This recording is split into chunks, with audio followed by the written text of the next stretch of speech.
Et salut, ici Aurélien de la chaîne Auriga 125 Attitude.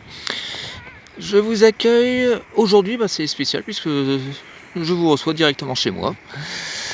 Et j'ai décidé de vous faire une petite vidéo pour surtout les personnes qui suivent ma chaîne, qui se sont abonnées. Et au passage, je les remercie encore. Parce que du coup, ça me motive à continuer de faire quelques vidéos, de voir qu'elles peuvent éventuellement servir aux gens. Donc, gros big up à mes abonnés. Alors, pourquoi je fais cette vidéo aujourd'hui depuis chez moi et surtout sans vous filmer la Ninja. Alors rassurez-vous, la Ninja est en pleine forme, hein. C'est pas la question. Elle est en pleine forme, c'est juste que j'ai quelques petits problèmes de dos, donc on va éviter de la rouler pour aujourd'hui. Surtout que le kiné m'a déboîté ce matin, donc je vais me tenir tranquille pour le week-end. Mais pendant ce temps-là, du coup, ça me fait une petite période d'inactivité forcée qui m'a permis de nourrir un petit peu plus mes réflexions sur le gros débat. La deuxième moto. Alors, j'avais pas encore évoqué ça directement sur ma chaîne. J'en profite du coup pour le faire ici. Et je me dis, la Ninja, franchement, elle est géniale. Il n'y a pas de problème avec ça. J'ai pas du tout de désamour ou de lassitude vis-à-vis de la Ninja. Qu'on se mette d'accord sur ça. Mais paradoxalement, j'ai quand même envie de faire un petit peu plus le tour du monde de la moto, particulièrement du monde de la 125. J'ai déjà eu 3 motos différentes, mais c'était toutes des sportives. Et je me dis, tant qu'à faire, si je pouvais faire un petit peu plus le tour, voir d'autres modèles, d'autres types de motos, tout simplement, parce que il n'y a pas que des sportives, hein. J'ai pu essayer aussi quelques roadsters avant de faire mon investissement de la Ninja notamment. Mais j'ai vraiment envie de connaître autre chose en termes de balade, de plaisir. Et donc, je partirai plus sur le projet d'une deuxième moto pour ça. Alors, quel choix de moto vous allez me dire et surtout, pourquoi ce choix de moto? Alors, je pense partir sur une moto qui, alors là ça va paraître paradoxal, une moto qui a plus tendance à se traîner. Si vous vous souvenez de la petite vidéo, ou si vous l'avez vu tout simplement, où je disais pourquoi rouler en 125, je disais notamment dedans qu'il fallait vraiment qu'on prenne le temps de vivre, le temps de profiter de nos balades, que chaque balade devait être un plaisir. Et quand vous voulez vraiment profiter du plaisir de votre balade, vous foncez pas, vous passez le plus de temps possible. Et la Ninja, du coup, paradoxalement, pour une 125 et pour les routes que j'utilise, est peut-être un petit peu trop rapide. Évidemment, c'est relativisé. Mais du coup, j'ai l'impression quand même de pas non plus en profiter à 100%. On va dire que je profite de mes balades à 90%, parce que 10% du temps, je suis tout le temps concentré sur les voitures devant qui se traînent, où je me dis, je vais les doubler. Mais quand je fais ça, je profite pas de la balade, je profite pas des panoramas, et puis prendre une moto qui est complètement différente me donnerait justement l'opportunité de profiter un peu plus de ces balades et éventuellement de refaire des routes que je ne faisais pas forcément avec la Ninja. Alors du coup, les principales thématiques qui sont posées à moi, comme je vous l'ai dit, c'est quel style de moto? Une moto qui se traîne, entre guillemets. Donc on partirait plus sur une moto du style Scrambler, du style Bobber. Je partirais d'ailleurs plus sur le style Bobber Custom. Avec, je vous cache pas que j'ai quand même déjà potassé le catalogue des 125. Il faut voir aussi que le marché des 125 il est en plein essor, en pleine expansion, et qu'on a énormément de choix, on a énormément de possibilités. Et donc j'essaye de décrocher des essais par-ci par-là. J'essaye d'en décrocher un sur un modèle qui me plaît particulièrement, dont vous avez peut-être déjà entendu parler, c'est la fameuse Yosung Aquila Bobber 125 que j'ai évoquée sur une autre vidéo. C'est vraiment une moto qui me plairait énormément, parce que déjà elle a un look à part, hein. C'est vraiment le style la Harley Iron 883 des petits permis à 1, donc c'est vraiment une grosse option, mais je vais pas me cantonner à une seule option, j'ai envie d'essayer d'autres styles et tout.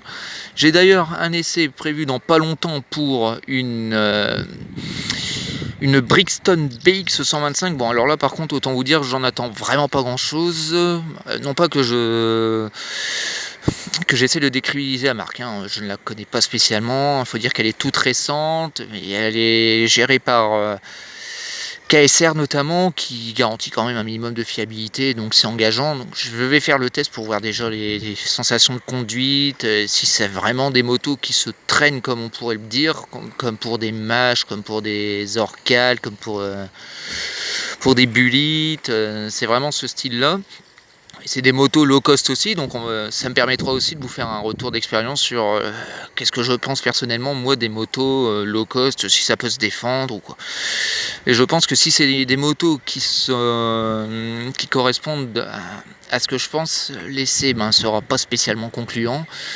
Et ça me confortera peut-être un peu plus d'ailleurs à foncer sur la Yoosung Bobber. Par contre, le problème de Yoosung Bobber, pour ceux qui la connaissent un minimum, c'est qu'elle a quand même affiché un certain tarif. Elle est actuellement à 4300 € chez mon concessionnaire Richard Moto que je vous ai présenté la dernière fois. Ça plus les frais annexes, éventuellement les frais aussi pour la customiser à ma sauce. On commence déjà à arriver pas loin des 4800 € quoi. Et 4800 €, est-ce que je suis prêt à mettre cette somme-là sur une deuxième moto? C'est une des thématiques à laquelle je dois apporter une réponse. Je vais continuer la balade pendant ce temps-là pour que vous puissiez quand même voir autre chose. Et donc, c'est aussi cette histoire de budget. Bon, vous allez me dire, mais il est riche lui, hein, il serait capable de payer 2 bécanes à 10 000 € comme ça en 2 mois. Non, rassurez-vous, je ne suis pas riche, j'ai pas l'intention spécialement de le devenir non plus. Mais comme je suis célibataire, j'ai 2, 3, voire 4 fois moins de charges que pour un couple, ou un couple avec carrément une famille et tout. Donc je me dis, pourquoi pas se faire vraiment un gros plaisir, varier encore plus les plaisirs, et paradoxalement ça va aussi prolonger la durée de vie de mes motos, puisque si j'en prends une deuxième, du coup la Ninja sera moins sollicitée, je vais moins taper dedans, j'en profiterai beaucoup plus quand je passerai de l'une à l'autre, et comme je vous dis, c'est vraiment l'opportunité d'essayer de découvrir un peu plus le monde de la 125 et de ne pas rester collé uniquement au modèle des sportifs. Bon. J'ai 33 ans, je suis jeune, je peux encore conduire des sportifs, tout ça, pas de problème. Mais je me dis éventuellement, c'est quand même pas mal de varier un petit peu ce genre de plaisir. Et donc, c'est vraiment... je sais pas si vous, personnellement, vous avez plusieurs motos, ou si vous êtes contenté à une moto par propriétaire. D'ailleurs, si vous avez la possibilité de me faire un retour de votre propre expérience, honnêtement, ça me ferait très très plaisir. Et ça pourrait justement m'aider à faire évoluer ma réflexion. T'inquiète pas, je te ferai pas de mal. Donc si vous avez donc des histoires à raconter sur les avantages ou les inconvénients d'avoir 2 motos, je suis preneur. Si éventuellement vous avez des conseils de monture aussi, dites-moi tout simplement si vous avez 2 motos, lesquelles vous avez. Ça peut aussi m'aider à faire évoluer ma réflexion. Sachant quand même, quoi qu'il arrive, je vais quand même, plus comme je vous l'ai dit, partir sur un scrambler ou sur un bobber, enfin bref, sur une moto qui est vraiment complètement différente d'une sportive, parce que quitte à avoir une deuxième moto, j'ai vraiment envie d'avoir une moto qui se distingue complètement de la sportive. Il faut vraiment que je vois autre chose, sinon je vois pas l'intérêt. À une époque, par exemple, j'avais 2 sportives et finalement, je me suis dit que c'était une erreur. Sachant qu'en plus, les 2 se sont fait dégommer à 24 heures d'intervalle, donc youpi quoi. Mais donc si vous avez 2 motos ou plus, ça dépend si vous êtes une grande famille ou même si vous êtes un passionné de moto comme moi, si vous avez des avis à me donner là-dessus, je suis preneur et d'ailleurs je vous en remercie par avance. Voilà, donc cette petite vidéo touche à sa fin, je ne vais pas vous retenir plus longtemps.